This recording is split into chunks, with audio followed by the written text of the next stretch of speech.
দর্শক, গুলশানে বিএনপি চেয়ারম্যানের কার্যালয়ের সামনে আছেন সহকর্মী শুভ মাহফুজ। কথা বলছি তার সাথে। শুভ, বিএনপি চেয়ারম্যান তারেক রহমান তো অফিসে আছেন, এখন পর্যন্ত কারা এসেছেন দেখা করতে, বিস্তারিত জানাবেন।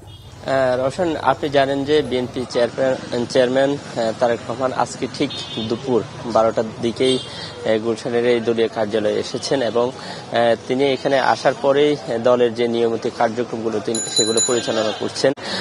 বিকেল 3টার দিকে ঢাকা 14 আসনের বিএনপি মনোনীত প্রার্থী সানজিদা ইসলাম তুলি এসেছেন এখানে। তার সাথে দীর্ঘক্ষণ আলোচনা করেছেন বিএনপির চেয়ারম্যান তারেক রহমান।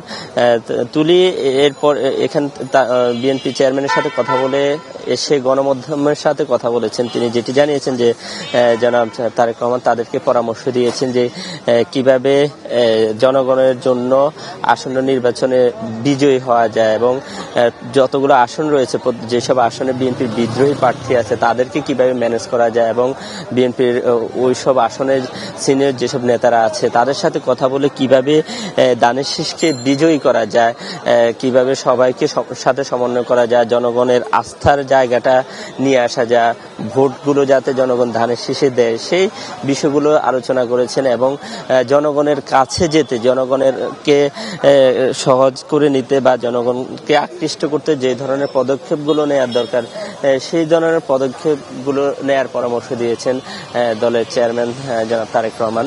এরপরে এখানে সন্ধ্যার কিছু আগে এসে ঢুকেছেন নরসিংদী 1 আসনের বিএনপি মনোনীত প্রার্থী খায়রুল কবির খোকন এবং রাজশাহী 1 আসনের বিএনপি মনোনীত প্রার্থী নজরুল ইসলাম। এছাড়া রয়েছেন কণ্ঠশিল্পী মনির খান। এসব নেতারা এখন ভিতরে রয়েছেন। মূলত আগামী নির্বাচনে বিএনপি যাতে শান্তিপূর্ণভাবে অংশ নিতে পারে এবং কোনো ধরনের বিশৃঙ্খলা না হয়, জনগণ যাতে বিএনপিকে ভোট দেয়, এই বিষয়গুলো নিয়ে পর্যালোচনা করছেন তারেক রহমান এবং নেতাকর্মীদের এইসব দিক নির্দেশনা দিচ্ছেন বলে আমরা জানতে পেরেছি।